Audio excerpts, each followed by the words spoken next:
Buenas noches, buenas tardes, buenos días a todos, a todas, a todes. No sé exactamente en qué horario van a estar escuchando este envío que estamos haciendo una vez más en el espacio Chico Méndez de Facebook y de Instagram y en Notas Periodismo Popular. Mi nombre es Sebastián César. La idea es, como una vez más, traer una temática ambiental para desarrollar con alguien que sepa obviamente mucho más que yo respecto del ambiente. Para eso invitamos hoy en una estética minimalista, porque siempre tenemos ahí un equipo un poco más armado, pero hoy estamos solamente yo y el invitado, que es Fernando González, que es sociólogo, que es doctor en geografía, es docente de la UBA y además es investigador de CONICET. Fernando González, para hablar sobre lo que está pasando en la costanera en estas semanas en donde el debate que se puso en cuestión es acerca de las tierras, las propiedades, los dueños, el territorio. Aquí en Cava, en Ciudad Autónoma de Buenos Aires, se van a utilizar terrenos de los y las ciudadanos de la ciudad para hacer un emprendimiento inmobiliario en una muestra más de lo que se podría denominar extractivismo urbano. Para todo eso, tenemos entonces a nuestro compañero, a mi compañero, Fernando González, a quien le digo gracias por prestarse a estos minutos con la gente del espacio Chico Méndez. Hola, ¿cómo estás? Hola, ¿cómo estás, Sebastián? Un gusto estar de nuevo haciendo actividades con el espacio Chico Méndez. Bueno, entonces, yo como ya le digo, como soy una persona, como en este momento estamos en una producción minimalista en el día de la fecha, directamente sin saludar a más nadie, vamos al tema que nos compete y a las preguntas, porque yo, como dije anteriormente, no sé nada acerca de estos temas, así que directamente voy a preguntar. Y la primera pregunta tiene que ver con el contexto en el que se da la privatización de Costa Salguero y qué implica esto que mencioné anteriormente respecto de la venta de terrenos del Estado a grandes inmobiliarias.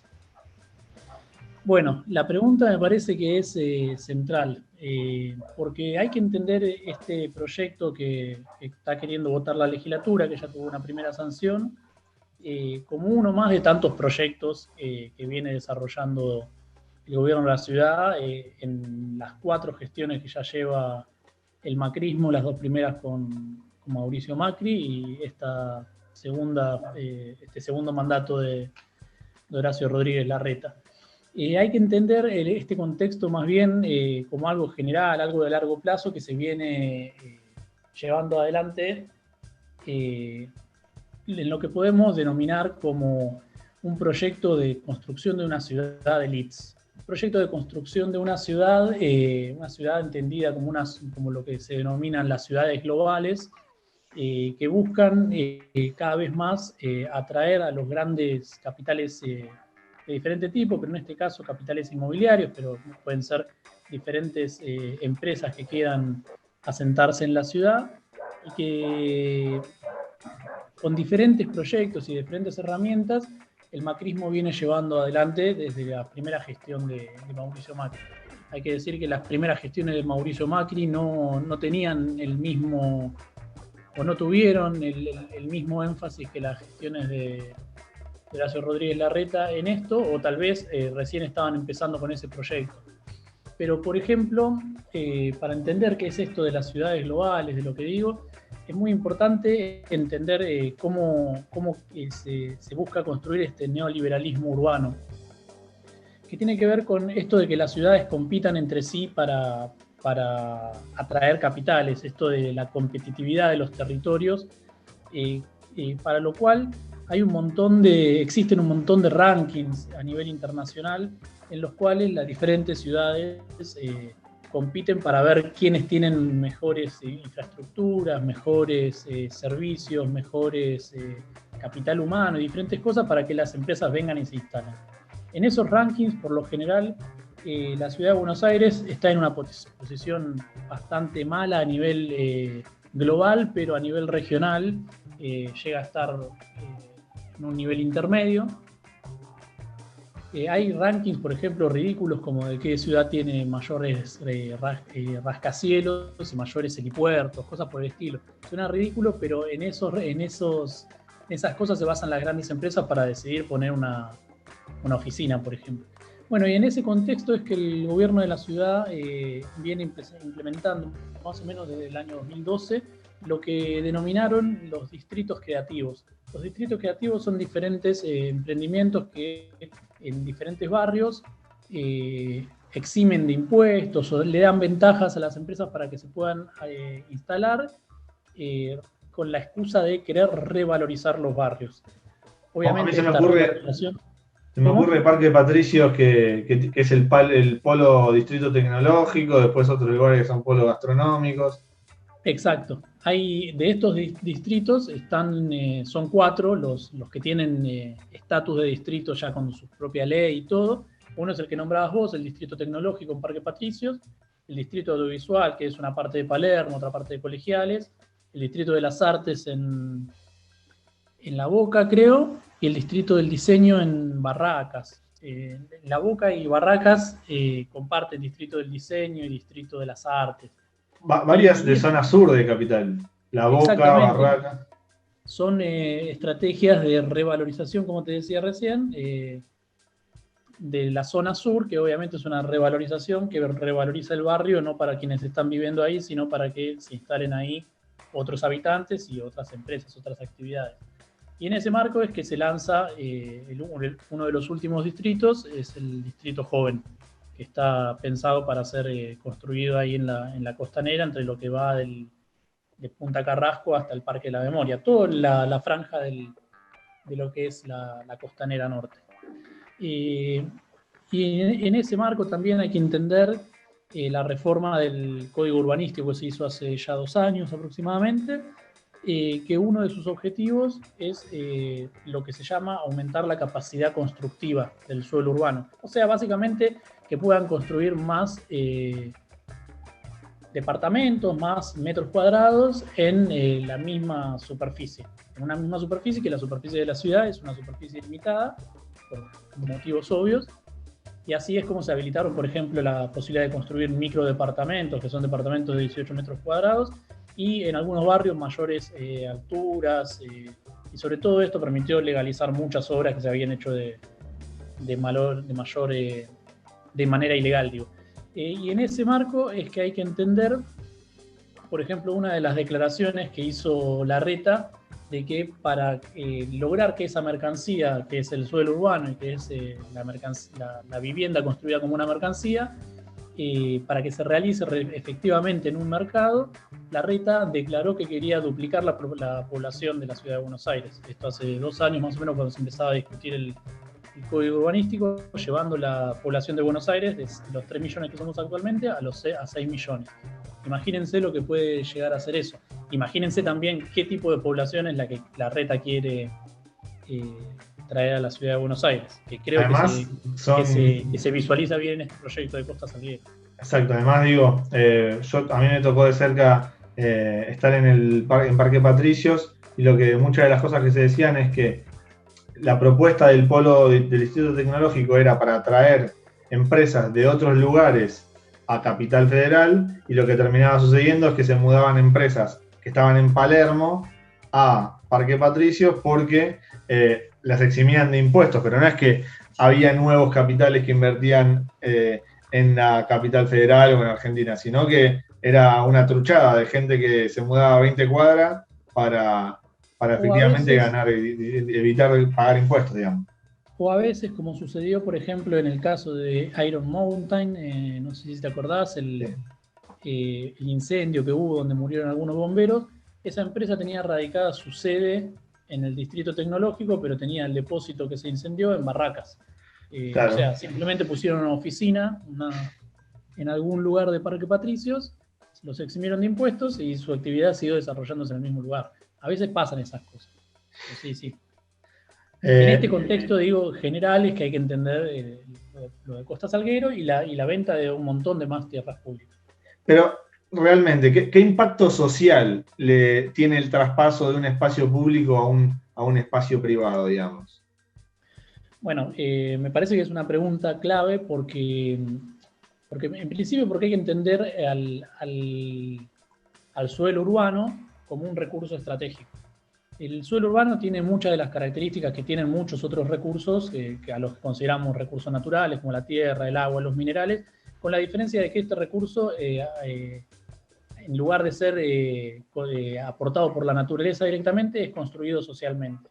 Es un recurso que es finito, es un recurso que es monopolizable, es un recurso que no se puede reproducir, y todas esas características las hacen ser un bien del que se puede extraer rentas. El que se puede extraer rentas, en este caso la famosa renta urbana, y que es construida principalmente a través del aporte de la infraestructura urbana. O sea, en la ciudad, todos con nuestros con los impuestos o con el presupuesto público, la que construye día a día la infraestructura urbana, los servicios educativos, los servicios de salud, que después, de diferente manera, los capitales inmobiliarios buscan apropiarse. Además, bueno, todos día a día, habitando la ciudad, también aportamos a la construcción de esa ciudad. Entonces, el aporte que todos hacemos a la construcción de esa ciudad, luego, en forma de lo que se denomina plusvalía urbana, quiere ser apropiado por parte de esos capitales. Y en ese sentido, tener tierra pública, o sea, no dilapidar la tierra pública, no privatizarla, es central para poder intervenir en estos procesos de construcción de la ciudad. Si nos quedamos sin tierra pública, los únicos que van a poder decidir qué se hace en la ciudad, qué se construye o cómo se construye la ciudad en general, van a ser los grandes propietarios del suelo urbano, que por lo general son los grandes desarrolladores inmobiliarios, las grandes empresas constructoras o grandes empresas que a veces tienen un montón de metros cuadrados en la ciudad para especular de manera con el precio del suelo de la ciudad. Y después me parece que hay algo importante también en esto que preguntás sobre cuál es la importancia de la tierra pública o de que no pase a manos privadas, que me parece que tiene que ver con el carácter performativo que tiene el espacio urbano o la construcción de ese espacio urbano. Es decir, si nosotros queremos construir una sociedad que no esté basada en valores consumistas, por ejemplo, difícilmente podamos construir una ciudad en ese sentido si nuestra ciudad está llena de shoppings o el único lugar de encuentro son los shoppings o los malls y esas cuestiones. Si queremos una ciudad que privilegie el encuentro comunitario y cuestiones por el estilo, es difícil que eso se haga en los espacios verdes que ofrecen los desarrolladores inmobiliarios, que muchas veces no son más que el jardín de Puerto Madero, los jardines de los grandes edificios de Puerto Madero. Entonces, cada una de las formas en las cuales se construye la ciudad, como que nos sientan las bases para construir el tipo de sociedad que queremos. Si nosotros dejamos que se privatice la ciudad, es muy difícil que las generaciones que vienen más adelante puedan ver como posible una sociedad no basada en los preceptos de la privatización o de la vida encerrado en esas torres, en esas formas de habitar la ciudad que construye el capital. Y justamente, para cerrar esta idea, me parece que el neoliberalismo urbano, en este sentido, o el extractivismo urbano, que en definitiva es lo mismo, es en algún sentido una política antiurbana. Es decir, entendiendo la ciudad como el lugar de lo público, el lugar del encuentro, la ciudad como un espacio habitado por todos, las políticas que viene implementando el macrismo desde que empezó a gobernar la ciudad van en el sentido contrario a lo que queremos construir la humanidad, digamos, en un sentido como ciudades. Ahora, lo que quería preguntar respecto de lo importante y lo clave que es frenar esta situación, digamos. ¿Hay alguna forma en términos legislativos? Porque esto se vota, se hace por decreto, y además también como movimiento político, ¿Cómo se puede contrarrestar el avance de estas políticas? Bueno, en términos legislativos, bueno, yo no soy un experto en legislación, pero tengo entendido que esta ley tiene que salir votada en la segunda lectura. Son leyes de doble lectura. Pasan primero por una lectura, se aprueba, va a una audiencia pública, que es hacia lo que vamos.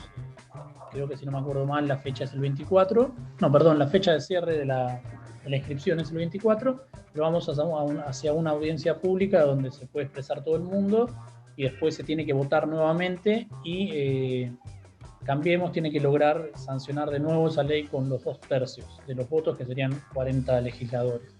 Yo creo que Cambiemos tiene posibilidad con los aliados, principalmente con lo que era el bloque de Lustó, de sancionarla, pero bueno, también hay algunos roces, el radicalismo, el espacio de Lustó, de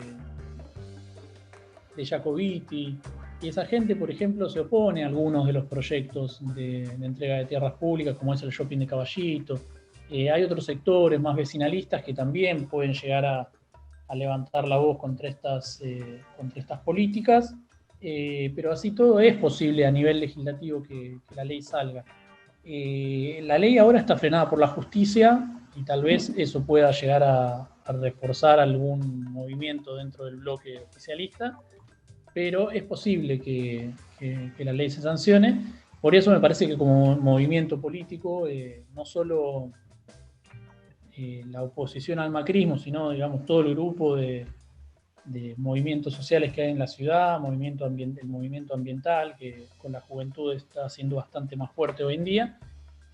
Hay que tratar de poner en cuestión esto y aprovechar esto para visibilizar el proyecto de ciudad que está queriendo implementar, que viene implementando el macrismo, que no es solamente Costa Salguero. De hecho, Costa Salguero son aproximadamente 7, 8 hectáreas solamente, frente a las casi 200 que la Reta privatizó o concesionó en todo este tiempo, y bueno, todo lo que va a suceder al lado, que es el Distrito Joven.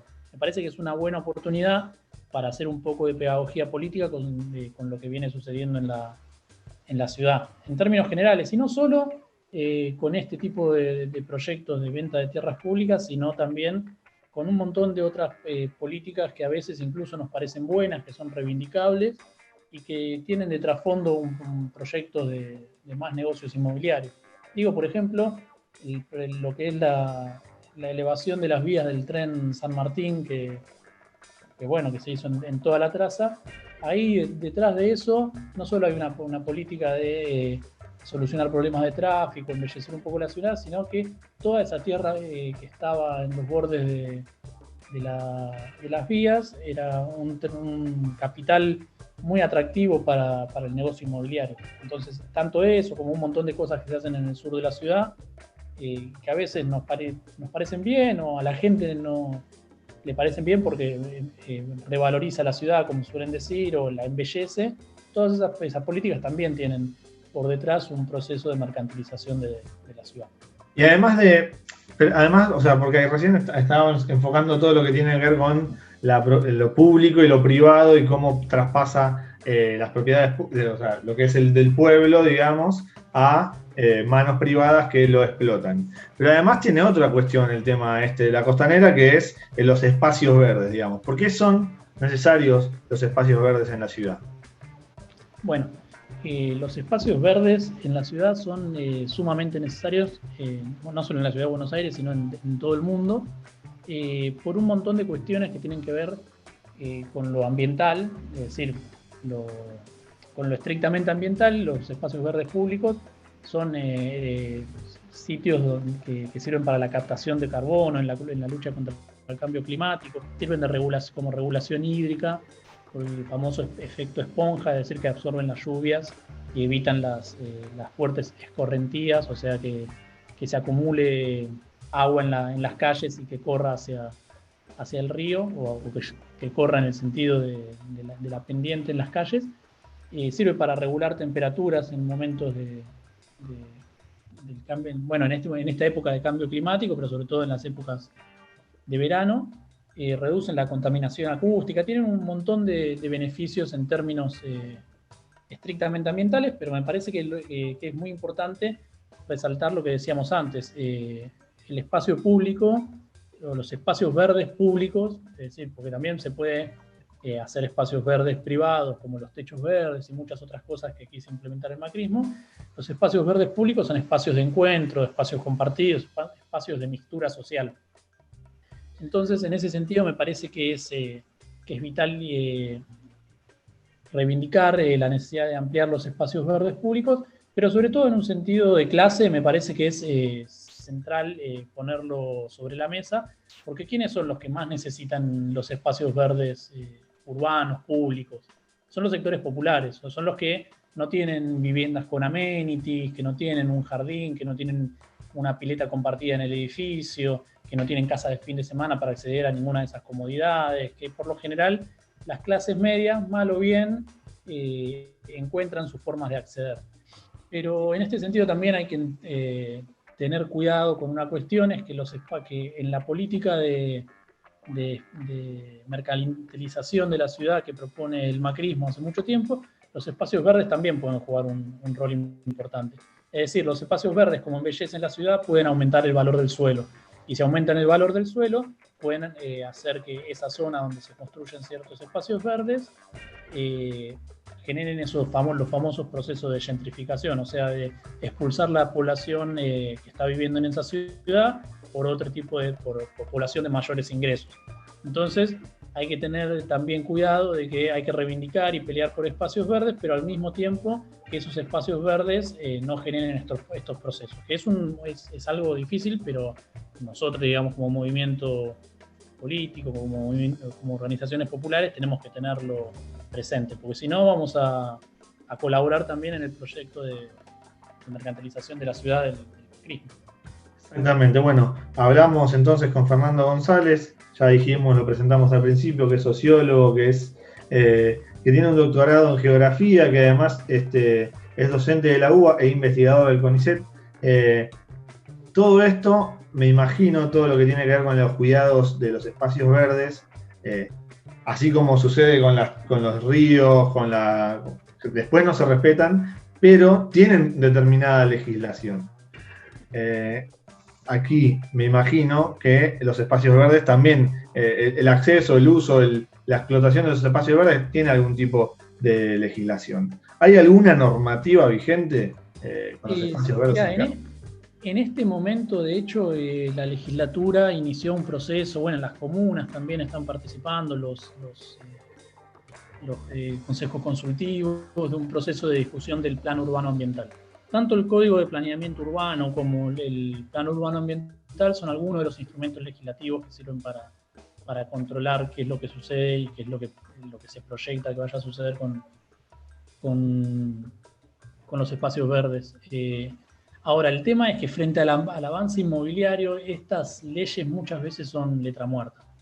De hecho, también el Frente de Todos, la mayoría de la oposición en la ciudad, está planteando la creación de un fondo verde, un fondo para creación de espacios verdes, pero es una iniciativa presentada por el legislador Juan Manuel Valdés, que busca estimular al sector privado a comprometerse con la creación de espacios verdes, según salió en algunos medios y en alguna prensa más especializada en el tema.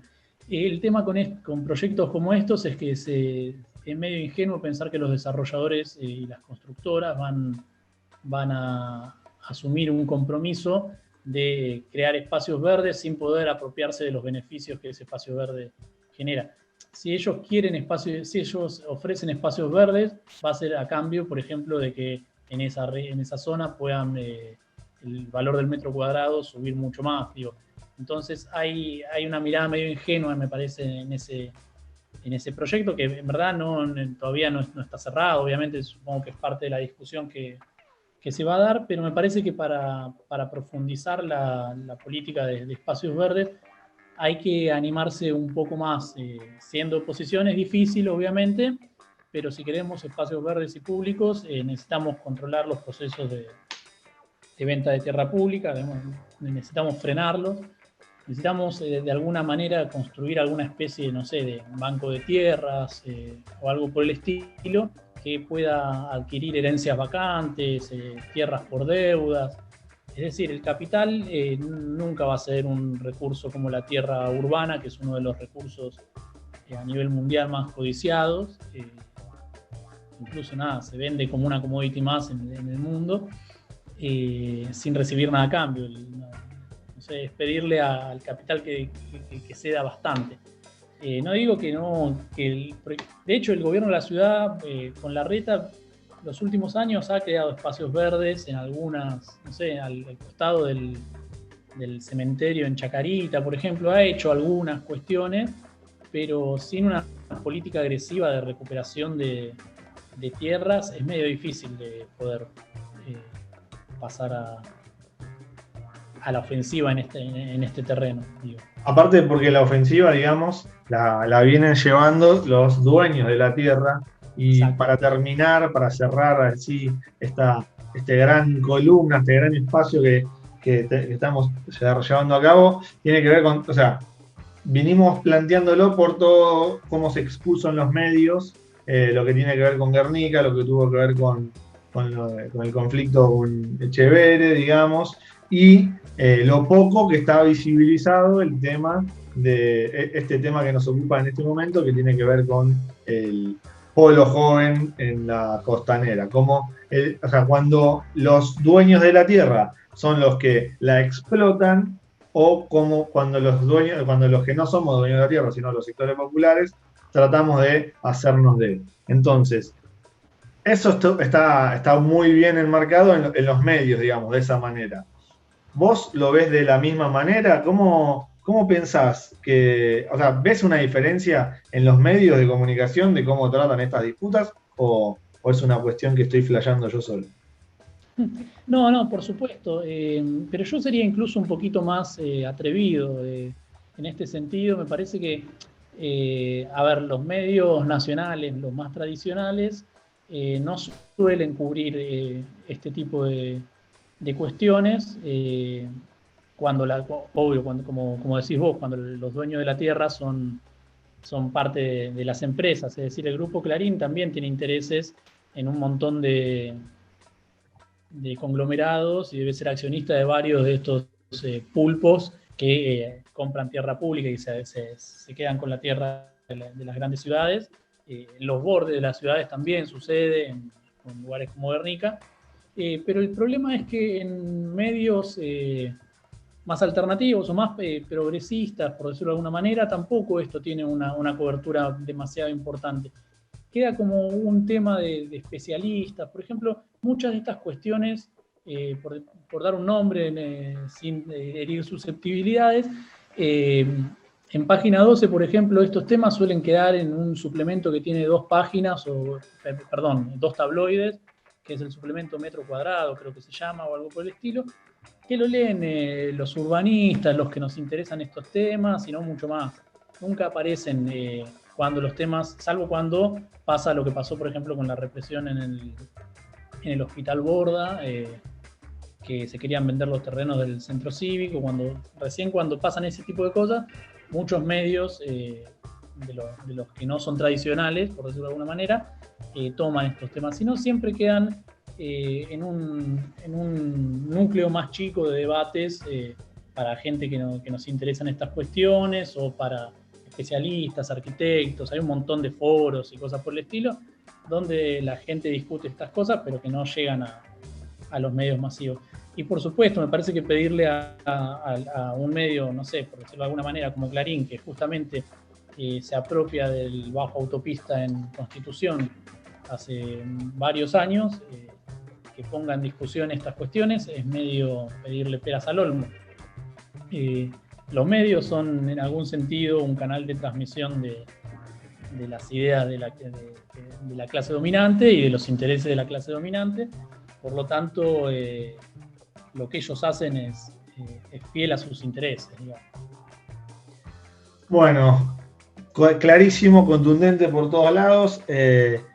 Última pregunta era la que teníamos, así que agradecemos a Fernando González, agradecemos también a quienes ayudan a y piensan en los espacios estos de reflexión, que son Karen Elliot, Tamara Nieto y Juan Manuel Noval, además de quien les habla. Y bueno, prontamente nos estaremos encontrando para un nuevo momento de pensar el ambiente en la ciudad de Buenos Aires desde el espacio Chico Méndez. Gracias, Fernando, y nos vemos pronto. Muchas gracias a ustedes.